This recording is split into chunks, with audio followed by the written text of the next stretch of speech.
Diep's hands stop mid-stir when James says one quiet sentence. Cold coffee is sweating on the table. The dog gives one warning bark, because James isn't talking about work. He's digging into her mother. And it could rewrite everything she believes.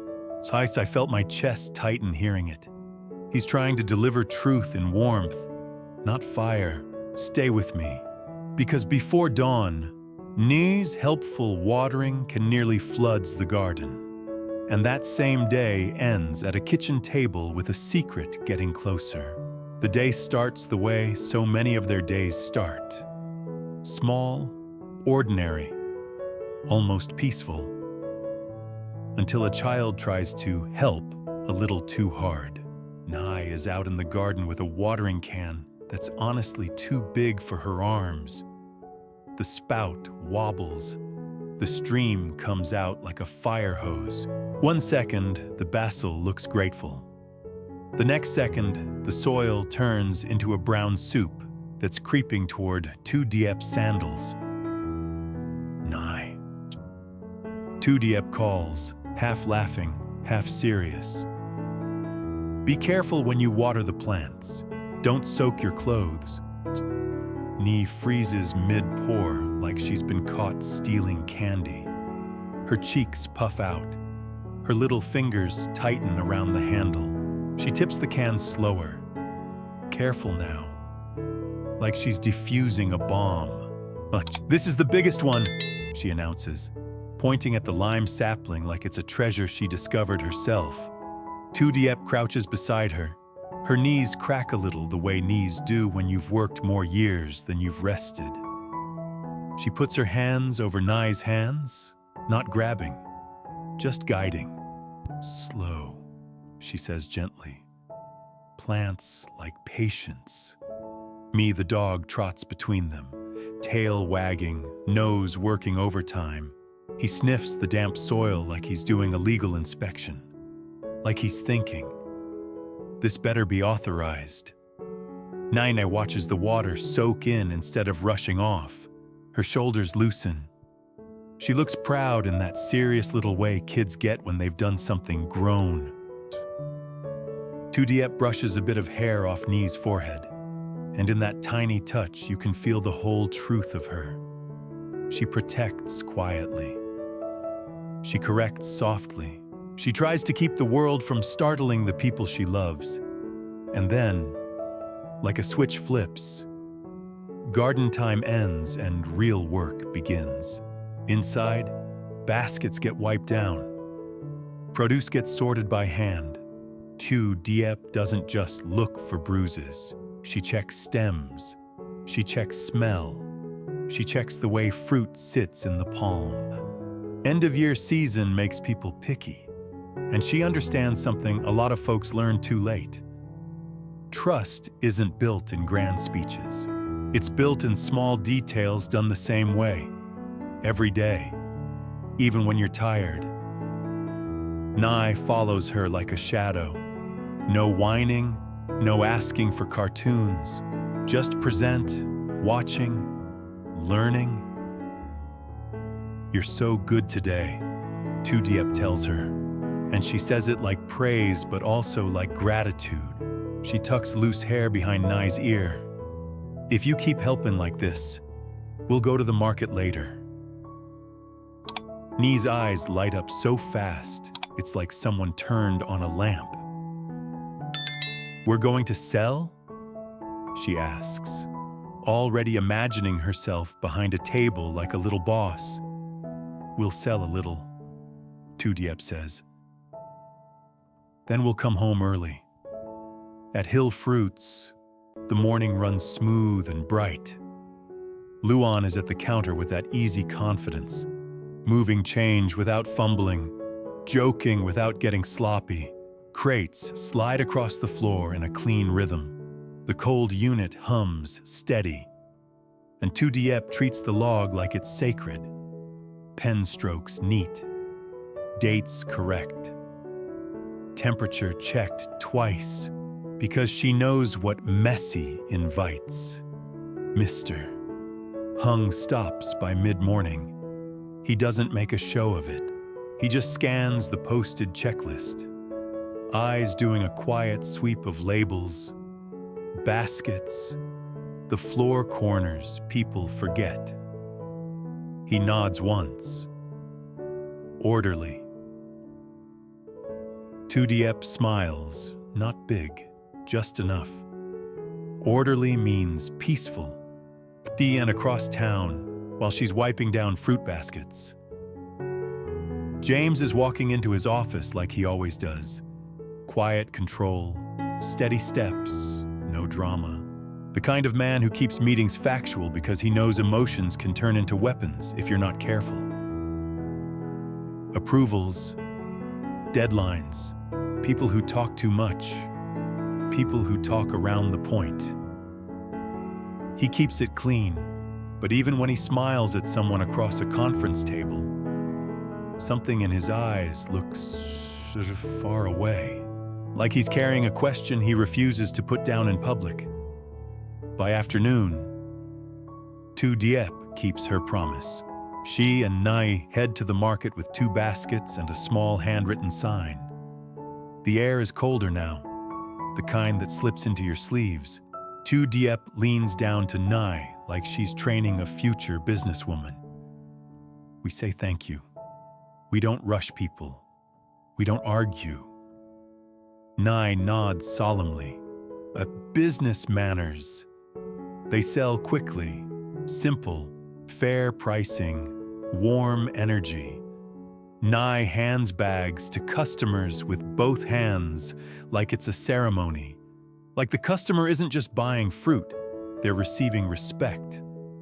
And then, when the baskets are lighter, Diep takes Nai past a clothing stall. A sweater is draped over a hanger. Soft, a little loose. The kind of thing that makes you want to curl into yourself and feel safe. The seller rubs the fabric between her fingers. This one is very comfortable, she says. Not too big, a little loose. Nai looks up at Diep with that careful hope kids have when they want something, but don't want to be too much. Do you like it? Nai asks. Diep smiles. Do you like it? Nai nods hard. Yes. Diep pays without hesitation. Not because it's just clothes. Hide, because warmth is protection. And she has learned to protect in ways that don't require an announcement. Back home, the kitchen becomes the center of the world again. Water comes to a boil. Meat gets marinated. Vegetables are washed until they squeak. The stove crackles. The house smells like comfort that took work. James arrives late, but not careless. First thing, hands washed. Then his eyes go to Nai, then to Diep. Did you eat? He asks. Diep tilts her head, playful but honest. Not yet. We waited. You can see his shoulders loosen like someone finally set a heavy bag down. Okay, he says. Then I'm eating with you. Me, the dog, barks once at the door like he's announcing to the whole neighborhood. The family is complete. A familiar uncle from the area stops by. One of those men who always looks like he's been fighting the world with his bare hands. He stands at the threshold like he doesn't want to impose, but his eyes keep drifting to the smell coming from the grill. You haven't eaten? Diep asks. He hesitates, then admits it. No. James doesn't make it awkward. He just pulls out a chair with one firm motion. Sit, he says. Eat. Knee beams like she's been waiting for a guest all day. We have delicious dishes today. Dinner turns warm fast. Nai watches James wrap grilled meat in herbs and vegetables like it's a magic trick. We have to pray first, she announces, hands together dramatically. James plays along without even blinking. "Yes, ma'am," he says. "Prayer first." Diep can't help smiling. Even James's mother, usually quiet, careful, softens when she sees how easy the laughter comes tonight. Mid-meal, the uncle starts talking about end-of-year stress, rent, a small space for holiday gift sales, the slow season that makes your stomach hurt at 3 a.m. "Ma, this business is really tough." He sighs, staring at his plate like the food is the only thing in his life not arguing back. Diep nods gently. "It's tough." She agrees. "But you're trying. That matters." James listens with the calm patience of someone who understands pressure from both sides. He offers a couple solid steps. Nothing flashy, just the kind of advice that keeps a person standing. And then, because life always finds a way to poke at your soft spots, the uncle glances around and asks innocently, "You still haven't built the bathroom yet?" Diep laughs, embarrassed, cheeks warming. "Not yet." James scratches his head. "I've been busy," he admits. We shower temporarily on the porch corner. We boil water after Nye comes home. James's mother gives him that look, the one that doesn't need words. "A day or two," she repeats, like she's pinning him to his own promise. James nods too fast. "A day or two," he says. Anyai brightens at the word project. I can help," she declares. Diep laughs. "You can supervise." Nye straightens her back. Approved. They eat until the plates are clean. Nye judges a pretend cooking competition between James and Diep, giving points with her fingers and making everyone laugh too hard for a cold night. Later, when Nye finally falls asleep, the house quiets in that deep way that only happens when a child is truly out. Diep moves softly through the kitchen. She makes coffee, strong, familiar, and places a cup near James. The coffee sits there. Steam curls up. James doesn't touch it. He stares at the cup like it's a doorway. Diep watches his face for a long second, then speaks low. Careful. "You seem a bit strange today," she says. "Do you have something on your mind?" James tries to smile. It doesn't reach his eyes. "Work," he says. Diep doesn't buy it. Not fully. She leans in, gentle but steady, the way she was with Nye's hands in the garden. "I know your face," she whispers. "You can't hide from me." James exhales slowly, like his body has been holding that breath all day. "I'm not trying to hide," he says. "I'm trying to protect the timing." Diep's chest tightens. "Protect what?" James reaches across the table and covers her hand with his. His palm is warm, but his fingers press like he's bracing himself. "I'm looking into something about your past," he says carefully. "Not gossip, not drama, something that could change how you understand your own story." Diep goes very still, like the whole kitchen just tilted. The stove clicks as it cools. The refrigerator hums. Somewhere outside, a motorcycle passes and fades. Diep swallows. "Is it about my mother?" James doesn't answer right away, but his eyes do. Diep's breath catches. James. He squeezes her hand once. One tight pulse of reassurance. If it's real, he says quietly, I want you to hear it in warmth, not in fire. Diep nods, slow and brave, even though you can see her throat working like she's trying to swallow a storm. Okay, she whispers. Then be sure.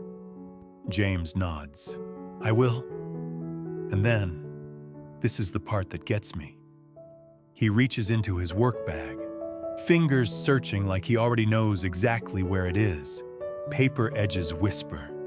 A single envelope slides out onto the table, and Diep's eyes lock on it like it's alive. James's thumb presses the flap. He starts to open it, just a little, and then James peels the flap back. Inside isn't money. It isn't a contract. It's a photocopy of a faded registration form, and a small photo tucked behind it like a secret. Diep leans in. Her fingers hover, not touching yet. The photo shows a woman by a doorway, hair tied back, a thin, tired smile. The print is blurry, but Diep recognizes something so fast it steals her breath, her own mouth, her own chin. Oh, she whispers. James. James keeps his voice low. I didn't want to speak until I had something real, he says. Different name, same year, same village, same description. Different name. Diep repeats. He nods once, like someone changed it on purpose. He taps the second page, an address, written by hand, a phone number beside it. Diep stares at it, eyes wide. So she's alive. James doesn't say it out loud, but his face does. Diep's chest tightens until it hurts. The dog presses his head against her knee, tail thumping once, like a quiet anchor. All these years, Diep whispers, I told myself to stop wanting. James covers her hand. You didn't stop, he says. You just learned how to keep living. Her voice shakes. Where did this come from? Just an old archive pull, James says. I asked someone to look quietly. No gossip, no drama. Diep's jaw sets. So someone hid her trail. But that's what it looks like, James answers. Name changed. Paper moved. Silence fills the kitchen. The stove gives one last soft tick. Diep stares at the address, and you can see the two instincts battling. The daughter who wants to run toward answers, and the mother who refuses to bring fire into a home where a child is sleeping. Then Diep does the most Diep thing possible. She slides the papers back into the envelope. Slowly, carefully, James blinks. Diep, I can't do this like a fight, she whispers. Not tonight. Not with Nye in the next room. James leans closer. Tell me what you need. Diep closes her eyes for one breath. Warmth, she says. Like you promised. Slow. Gentle. No fire. James nods immediately. Okay. Tomorrow, Diep says, steadier now. We call first. We ask. We listen. We don't show up at a door like a storm. Tomorrow? James agrees. And if it's not her? If it's wrong? James answers without hesitation. Then we grieve it together. And we still keep living. Diep's shoulders drop a fraction. Not because she's fine, because she's not alone. She walks down the hall and opens Nie's door just a crack. Nie is asleep on her side. The new sweater is folded at the foot of the bed. The stuffed orange is tucked under her chin. Safe. Diep watches her breathe. 1, 2, 3, counting herself back to earth. Her hand presses lightly to the doorframe, like she needs something solid to remind her she's still standing. Behind her, James whispers, "You okay?" Diep stays facing the bed. "I don't know," she admits, "but I'm here." James rests his hand on her shoulder, not squeezing, just present. Back in the kitchen, Diep rinses the cold coffee cup and sets water on again. Chamomile this time. The steam rises slow, and for a second, her hands tremble as she pours. She writes the phone number down and slides it under the envelope. They sit with the sealed envelope between them. No speeches, just two people choosing tenderness as their first answer. And this is the part that gets me. They lived a whole ordinary day, selling fruit, buying warmth, feeding a guest, without knowing it would end here, with a mother's name on paper and a phone number that could change everything. In the morning, Nie will wake up and announce inspection. Me, the dog, will sniff the garden like he's checking permits. Diep will water the lime sapling slowly. Plants like patience. And so do hearts. If this story touched something in you, hit like and subscribe so you can stay with these families and their real lives. Thanks for listening.